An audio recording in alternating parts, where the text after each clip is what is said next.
PhilRice Hour sa Lingkod Bayan program ng DWNE Teleradio. Si Duwan na hindi natin kapiling ay nandyan po sa napakahalagang seminar na may kaugnayan sa Citizens Charter. Paano ba natin ginagampanan ang ating paglilingkod bayan dito sa DWNE Teleradio of Air? Samantala po sa ating linya ngayon ay nandyan na ang ating partner from PhilRice na tatalakay po sa magandang ani sa tamang gastos, sagot ng element, amount, and timing. It yan, kaya ako yung napilitang tumawag kanina kay Kuya Aylon Oliver B. Capistrano para tanungin yung it. Akala ko nga, it bulaga eh. Yung pala ay element, amount, and timing. Ang ating pong makakaugnay ay si Kuya Aylon Oliver V. Capistrano, ang ating supervising science research specialist, but actually he is an agriculturist.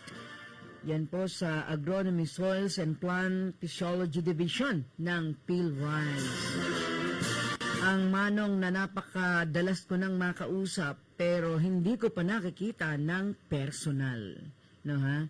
O, di pabatiin na natin. Tingnan natin kung kumain na si Kuya Aylon Oliver B. Capistrano, isang agriculturist. Magandang tanghali sa iyo, Kuya Aylon. Magandang tanghali, Ate Mel. Aba, parang... Kumain na po ako. Talaga ba? Ako ang inulam ko ay ang aking paboritong karne na kaya ko kinakain, alam ko ang kinakain, no ha? Yan, excuse me. Alam mo, hindi ako kumakain ng bibi kasi nakikita ko yung bibi kung ano kinakain. Pero yung kinain ko kaninang ulam na napakasarap ng luto, yun ay karne na alam ko rin ang kinakain. May sungay. O ano yun? Nagpatrivia. Kalabaw? Hindi. Kambing! Yun. Kasi kitang-kita ko, damo lang kinakain ng kambing no? O tapos yung nagluto, napakagaling magluto. Walang kalansa-lansa. Yun. So, kalderetang kambing. Kalderetang kambing ang... Kaldereta. Masarap yan. Kasi meron kaming suki na talaga namang pagkasarap-sarap ng luto. O ikaw, ano tinanghalian mo? Jollibee. Ulam pala yun, ano? Ano ikaw ulam mo? Jollibee, Talaga. Ayun, sige na nga. Pakilagay nyo dyan pangalan ni Kuya Aylon Oliver. Ano talagang palayaw mo? Aylon or Oliver? Aylon po, Ate Mel. Aylon. Si Kuya Aylon Oliver B. Capistrano, ang bidang-bida sa mga biofertilizer company na nagpaliwanag sa Biofertilizer Summit kung ano ang bakteriyang dapat sundan at gamitin ng mga magsasaka. O teka muna, sabi rito Kuya Aylon kumusta na daw yung mga tanim na palay natin, mga kapalay ha? Nawa daw po ay hindi tayo masyadong apektado ng malalakas na buhos ng ulan. Ano ba panahon dyan ngayon sa Science City of Muñoz, Kuya Aylon? Ngayon po ay maulan po ngayon dito sa sa Muñoz. Mula pa kaninang umaga. Pumapatak na naman ang ulan sa bubong ng bahay. Di maiwasang gumawa ng di asahang ba? Ano ba yung kanta na yun, ating Edna? Di maiwasang gumawa ng di inaasahang bagay. Sana ano yun? Ako hiking. Oo nga. Oo. Ang hindi maiwasan ay manood ng TV, kumain ng kumain. Ha? Walang masamang sinasabi doon. Ano po? Sabi rito, kaya naman ay naapektuhan din ng na-delay na pagtatanim dahil may lugar din na madalang ang ulan. Diyan sa may gawin ng San Felipe, Llanera, Kuya Aylon, nagrereklamo sila Ginoong Bonghines. Wala daw patubig doon, kaya sila ay umaasa sa ulan. Patak-patak lang naman daw yung ulan. O ngayon, ayan na. Ha? Balita ko. Ating paki-research mo nga. Ating Edna, yung ating partner PA, ano ang pangalan ng dalawang bagyo? Sabi ni Engineer Santiago, papunta na daw dito sa atin, ha? O kasamang Bonghines ng San Felipe, makinig ka mabuti ha sa ating talakayan ngayon. Pero huwag ka na malulungkot, may 2 bagyong darating. Marami mga magsasaka ang umaaray sa matataas na presyo ng abono o pataba sa merkado.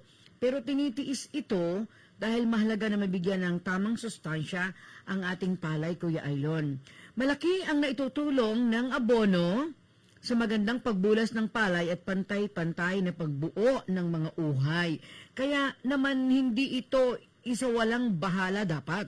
Kaya mahalaga rin ang tamang diskarte upang masigurong suwak at mapakikinabangan ng palay ang ilalagay na pataba. Naku, alam na alam po ni Kuya Aylon yan, no ha? Pabilang sa discarding kailangan ng tungkol sa tamang uri, dami, at panahon ng paglalagay ng abono. Samahan niyo po kami sa isa na namang makabuluhang topic ngayong tanghali. Kaya hinihikayat po namin ha, na pag kayo nakinig, itabi niyo po yung inyong ballpen at papel, lapis o papel para matandaan po ninyo ang punto por puntong talakayan na gagawin po namin ni Kuya Aylon at nang hindi kayo makalimot. Unang paglilinaw o tanong, Kuya Aylon, bumati ka na ba? Sige.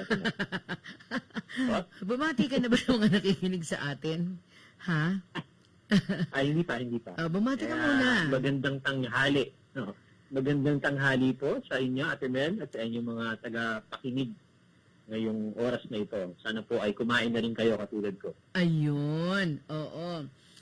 Kuya Aylon, yung picture mo dito ay napakabalingkinitan mo. Hindi ka mataba, hindi ka mapayat, at yung iyong mukha ay parang may nakadisplay na bigote tsaka balbas, tama ba?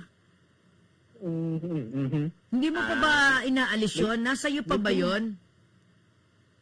May pinadala na ako sa yung bagong picture ko, Talaga ba? Ito pinadala ni Miss Christine eh. At saka dito kakilala ng Ay. mga tao, ha? But anyway, sige, next time around. Luma na yan eh. Ganon. Next time around, hindi na maihahabol ng tech kasi kailangan dadaan pa sa prod. Kasi ini-edit pa nila. Joke lang. Ang ganda nga nito Nasa likod ka ng mga dahon na kulay green. Mga palm. Ha? Ano namin yan, parang may event kami sa Philrise nun nung pinicturean ako niyan. Oo, ang ganda nga Parang yung barong mo mamahalin no ha? Nakabarong ka kasi. O sige. Anyway, si Kuya Aylon po sa inyong kaalaman ay pagitan lamang po ang edad niya ng 40 to 42. Tama ba, Kuya Aylon? 40 to 40. Ano ba? 47. 47 ka ba?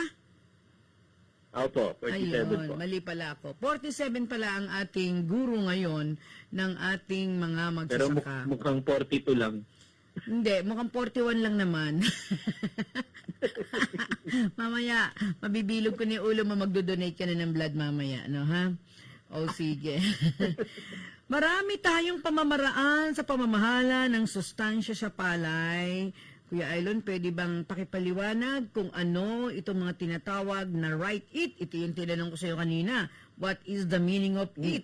Element, amount, and timing. Ulitin natin. Marami tayong pamamaraan sa pamamahala ng sustansya sa palay. Kung maaari ay ipakipaliwanag kung ano ang tinatawag natin na right it. Element, amount, or timing. Go ahead, Kuya Aylon. Sige, Ate Mel. Yung right it po ay ito po yung prinsipyo na sinusunod natin para sa tamang pamamahala ng sustansya sa palay. Okay. So yung right it o right EAT ay ibig sabihin po nun right element, right amount, and right timing ng paglalagay po ng pataba o ng abono sa ating mga palay. Dahil sa sistema pong iyon, kapag po sinunod natin po yung tatlong iyon, yung element, amount, and timing, ay makasisiguro po tayo na makukuha natin o ma-achieve natin yung potential po ng variety na ating tinanim. Okay. Isa-isahin nga natin, Kuya Aylon, ang mga component sa nabanggit na yan at ano yung tinatawag na right Sige po. element. Go ahead. Simulan po natin sa element.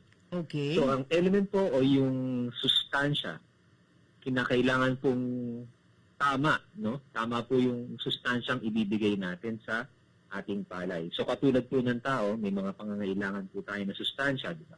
Para po tayo ay maging malusog at magandang pangangatawan. Oo. Ngayon, sa palay, ganun din po. Meron po tayong tinatawag na macro element at saka micro elements. So, ito po yung mga elemento na kailangan ng palay upang siya ay makalaki at makapagbigay po ng magandang ani. So, yung nilalagay po natin ng mga pataba o ng mga abono, kalimitan po, iyan ay mga macro element. Okay. Example po nito ay yung triple 14. Ano po?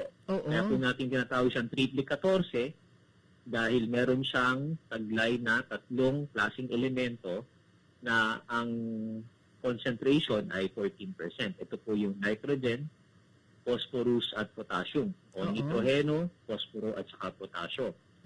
Ngayon po, ang tatlong element po na yan ay kailangan ng palay para po sa kanyang paglaki. Kaya po, ginagamit natin itong triple 14 sa unang bigay Oo. o sa unang paglalagay ng abono dahil po sa malaki po ang naitutulong nito upang makapag-develop ng ugat. Ganyan na din ng mga dahon niya, makapag-suwi, makapag-produce po ng mga bagong dahon.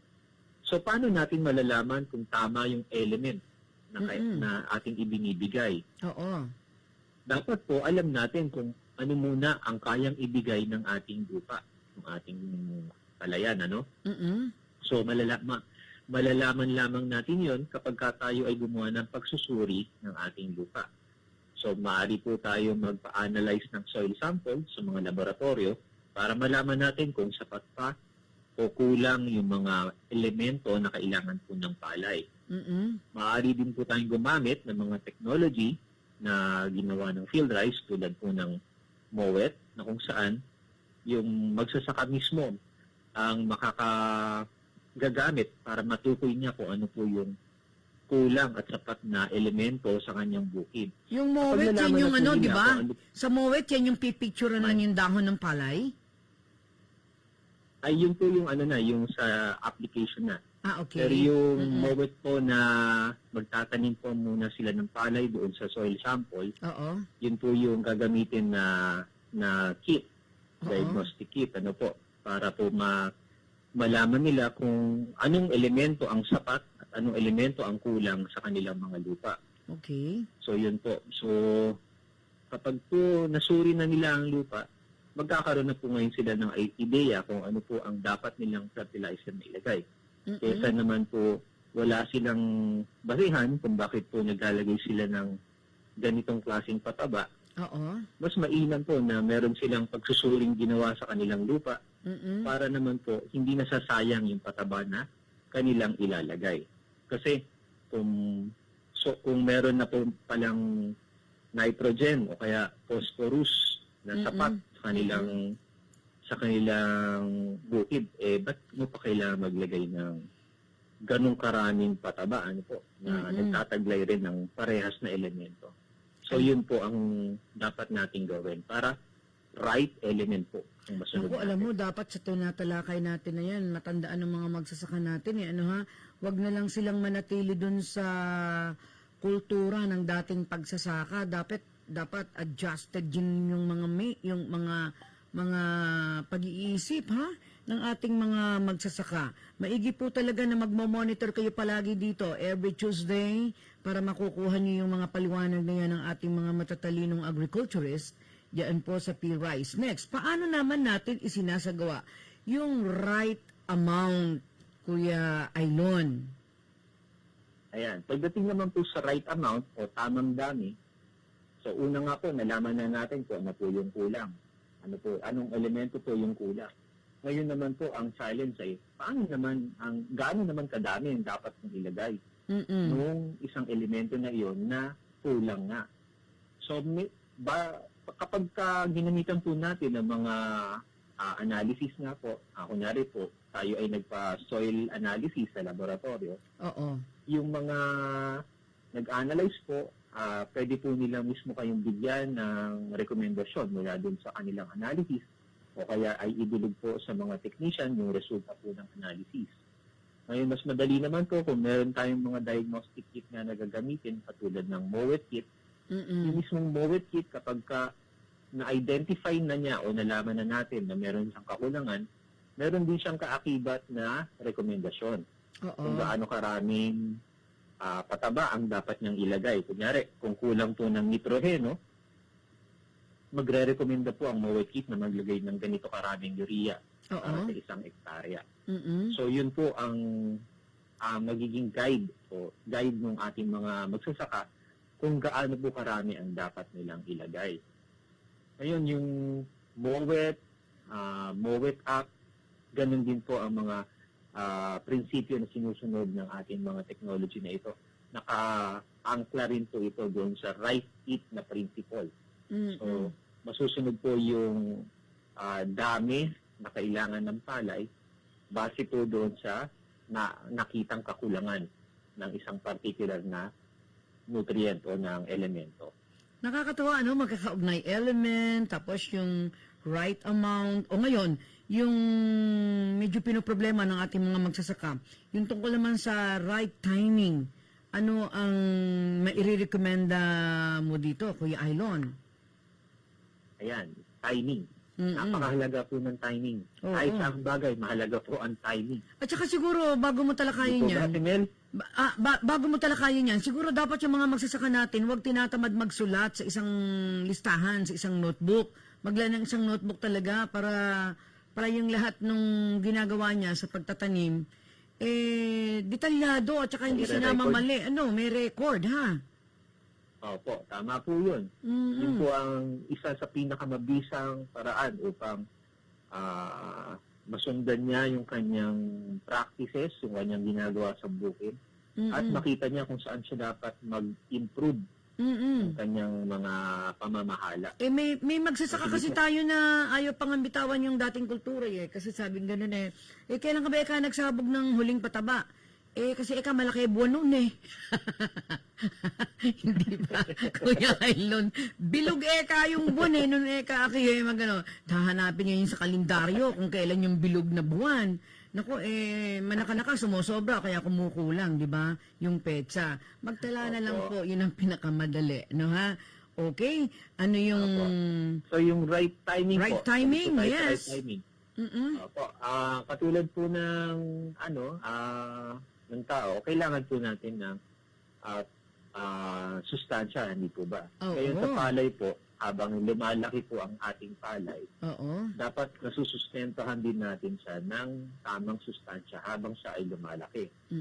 So, may mga yugto po ng palay sa buhay ng palay na doon po natin ibinibigay yung mga elemento o mga sustansya sa kanya, no? Para po matugunan yung kanyang pag-uugat, pagsusuwi, yung pamumulaklak, no?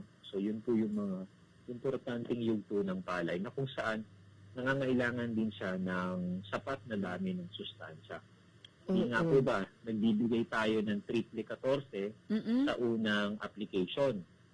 Yung, kunyari, pagtatanim po natin ng palay, mga 7 days after transplanting, ay nagbibigay tayo ng pataba na dapat ay triple 14 ang NPK dapat ang laman ng ating abono. Dahil po, yung tatlong elemento po na yon, siya po ang tutulong upang mas mabilis na lumaki ang ating palay, makarecover mula sa transplanting shock.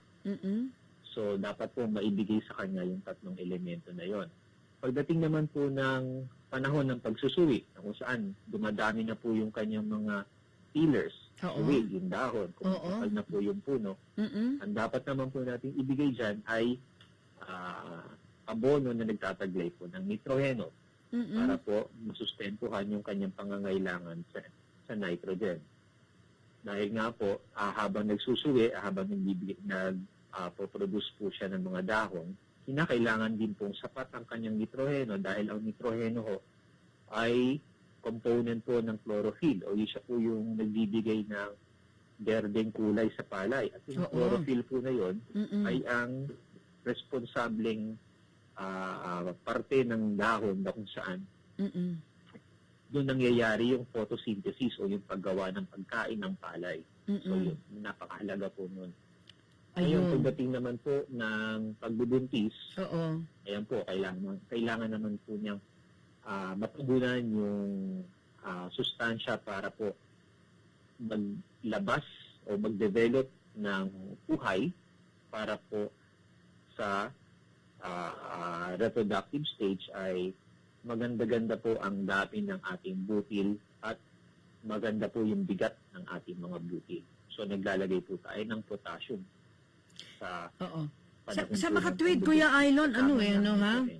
Kung gagamitin ang kung i-apply ang element, amount, and timing, gagamitin ito ng ating mga magsasaka, walang kaduda-duda na nasa tamang daan yung pagsasaka ng ating mga farmer. Pero what if kung yung iba ay hindi ito nasusunod? Baka nga hindi pinapansin yung ating lektura dahil ayaw nilang bumangon sa kinadapaang kultura o pamamaraan ng pagsasaka. What can you say? Anong mangyayari doon sa palay kung hindi masunod ang rekomendasyon ng Right It? At halimbawa, kung kulang at paano, kung sobra ang paglalagay ng pataba, what will happen doon sa itinanim ng ating mga farmer sa kanilang bukirin? Kuya Aylon. Sayang po kapag po hindi nila nasunod. Oo. Sayang dahil una, kung sila ay nagtanim ng variety ng palay na malakas umani, Oo. hindi nito makukuha yung potential na yield niya. Oo. So kunyari, ang tinanim natin ay 10 tons per hectare ang kaya niyang ibigay na ani. Nagtanim tayo ng ganung variety, ngunit hindi naman natin binigyan ng pansin ang kanyang sustansya na kailangan, hindi niya makukuha yung 10 tons na yun. Hindi siya makakapagbigay ng ganung karaming ani dahil kulang po yung sustansya binigay. Parang tao, Oo. kung kahit po, kunyari, kung ako po ay dapat na 6-footer, dahil po hindi po ako nabigyan ng sapat na nutrisyon, ako lang po ay naging 5'5". Mm-mm. Tama So, yun. ganun din po sa, Oo. sa palay. Oo. Kung ang potential po ng ating palay ay kaya niyang mag-ay ng 10 tonelada at hindi naman po natin nabigyan ng tamang pansin ang kanyang nutrisyon, hindi po niya maibibigay yung ganong karaming ani. Ngayon, kung sumobra man naman po ang ating abono na inilagay, ang ating pataba na inilagay, sobra doon sa kanyang pangangailangan, ang mangyayari po niyan ay maaari ito magdulot ng polusyon sa kapaligiran.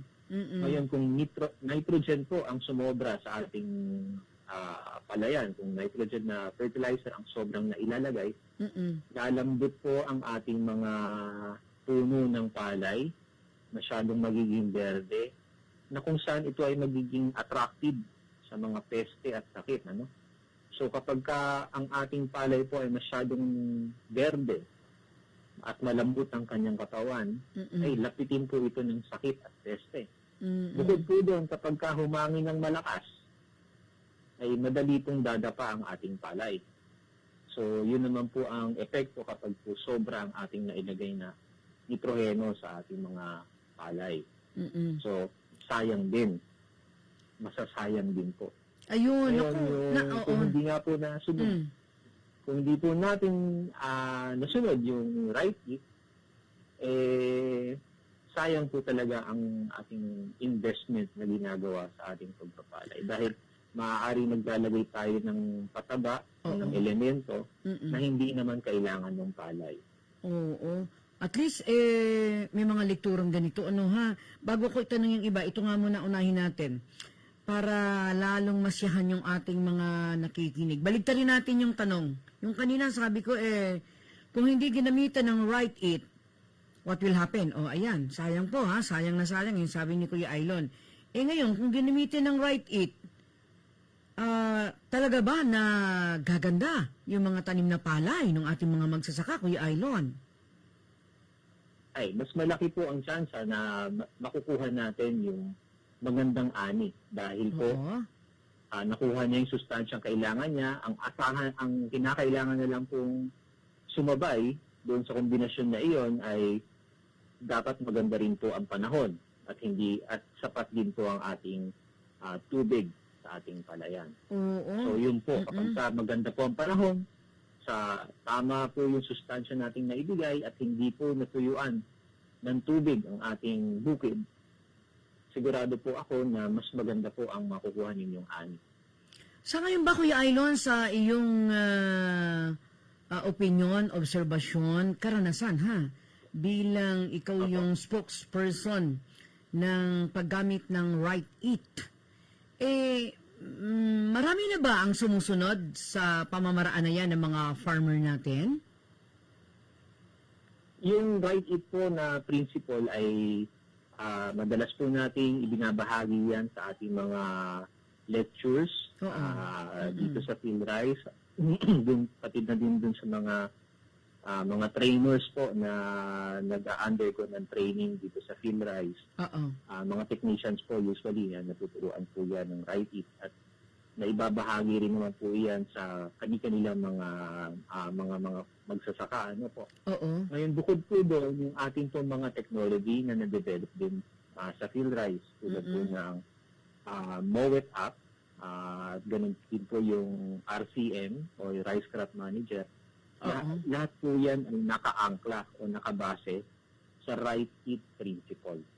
So yung Mowet, sabi ko nga po, aalamin po niyan kung ano po yung kulang. And then, after po natin mag-Mowet test, binibigay po natin o nilalagay po natin yung resulta ng Mowet sa Mowet app.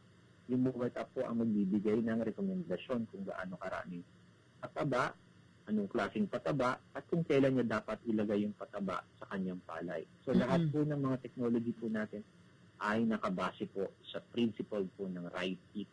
Dahil po gusto natin tama po yung matanggap na sustansya ng palay sa yugto ng buhay niya na kailangan niya yung sustansya na iyon. May pwede kang matukoy, Kuya Aylon, na religiously ay sinusunod itong patakaran na ito na paggamit ng Right Eat? May sumunod May naman mga na farmers magsasaka? po tayo. Meron po tayo mga farmers dito sa Kabanatuan na kung saan sila po ay sila po yung mga unang nag-testing ng ating Mowet app noong panahon na ilalabas na natin yung technology. At sinunod po nila yung mga rekomendasyon na binigay po ng Mowet application at talaga pong tumaas po ang kanilang ani at sila po ay satisfied sa naging resulta at nag-pledge na talagang gagamitin po ang technology po na iyon ng PhilRice sa kanilang pagsasaka. Naku, napakaganda naman po kasi nitong ating pinag-uusapan. Palagay ko ay pwedeng-pwede po ito na i-adapt ng mga kamagsasaka natin. Kung nakikinig po kayo ngayon sa amin at hindi nyo pa ito ginagawa, pwedeng-pwede po yung mga listeners natin na nandyan lang sa dulo, sa tabi ng kanilang mga radyo, kung hindi man kayo na papalo sa Facebook page natin. Isang napakalaking tulong po nito. Yung ang gusto ko sana minsan, Kuya Aylon, merong gumamit nito na mamaya ay pwedeng ipakausap sa atin o sa Mother Time, no Kuya Aylon? Para yung direktang karanasan nila, yung direktang karanasan ng naturang magsasaka na yon na gumamit ng Right Eat system ay makapag-share ng kanyang actual experience dito. What can you say, Kuya Aylon? Ay, maganda po yan. Meron po tayong mga farmers na pwedeng magpatunay. Magpatunay na maganda po ang prinsipyo ng Right Eat para sa kanilang pag-a-apply ng abono sa kanilang mga palay. Maaari po natin sigurong i-schedule po sa ating dito sa PhilRice Hour, no? Division, opo. At kukontak po tayo ng mga farmers na naging collaborator po ng ating ng PhilRise para po sa mga project na kung saan tinamitan po nila ng writing. Oo.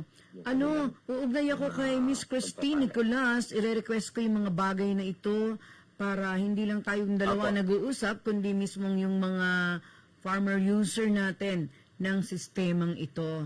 Yun. At pumapayag yung mga Apo. listeners natin. Mas maganda ro yun. Anyway, kani-kanina lang tayo nagsimula, pero eto na, sa ganda ng iyong tinig, hindi kami nagsasawa, pero talagang ganon, ang kahit alin ay may simula at may wakas. Bilang pangwawakas, baka meron akong hindi na itanong na importante kang sasabihin, Kuya Aylon, ha? Nasa iyo ang pagkakataon. Gusto ko pong anyayahan yung ating mga tagapakinig na bisitahin po ang ating PhilRise website, ang ating PhilRise Facebook page. Pwede rin silang mag-text sa PhilRise Center, PhilRise Tech Center upang madagdagan po yung kanilang kaalaman tungkol sa pagpapalay, lalong-lalo na sa paggamit o paglalagay po ng abono sa tamang panahon na kailangan po ng palay. Ano po. Inaanyayahan ko rin po silang gumamit ng mga teknolohiya na develop natin sa PhilRise dahil po malaki po ang may tutulong sa kanilang ng mga teknolohiya na ito at na mapataas ang kanilang ani. Kung hindi man mapataas ang ani ay mapababa ang kanilang gastos. Uy, parang parang naalala ko, Kuya Aylon, yung 3 objectives ng PhilRise sa mga isinigawang fertilizer derby na ngayon ay ina-adapt ng mga DA regional offices sa ating bansang Pilipinas. Tatlo yung objective na natatandaan ko nakapaskil dun sa mga nakadisplay diyan sa mga bukiri ng PhilRise na ang fertilizer derby ay naglalayo ng 3 bagay. Una, mababa ang puhunan, mataas ang kita at maganda sa kapaligiran. So alam ko naniniwala ka din na yung mga ginanap na fertilizer derby diyan sa PhilRise ay may mabuting na idulot, sa mga magsasaka natin, Kuya Aylon? Ay, opo. Base po dun sa mga datos natin sa fertilizer derby, yung mga kumpanya po na nag-participate o nakatapos na po ng 4 na season sa ating fertilizer derby ay nagpakita naman po ng magagandang resulta. Sa paggamit ng mga inorganic na fertilizer na may kombinasyon po ng mga biofertilizer, maganda po ang mga naging resulta po ng mga At siguro ikaw as agriculturist ay naniniwala din na kung ang pagsasaka natin ay magkakaroon ng pagkakataon na itaguyod din ang paggamit ng mga organic fertilizer ay magiging maganda ang dulot nito para sa ating katawan, ha, Kuya Aylon? Tama naman po yun. Ako po ay naniniwala na yung paggamit po ng organic, katuwang yung mga inorganic na fertilizer din, ay mas malaki po ang may tutulong sa atin. Ayun. Dahil po ang inorganic fertilizer, mataas po yung concentration po ng nutrients. Ang inorganic naman po ay maganda po ang epekto sa soil health po ng ating mga lupa. Yes. Pag sinabi po natin soil health, nai-improve po nito yung ating microorganisms population as well as yung kanilang functionality sa lupa.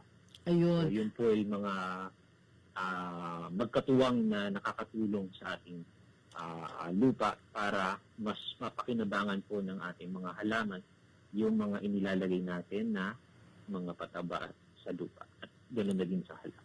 Okay.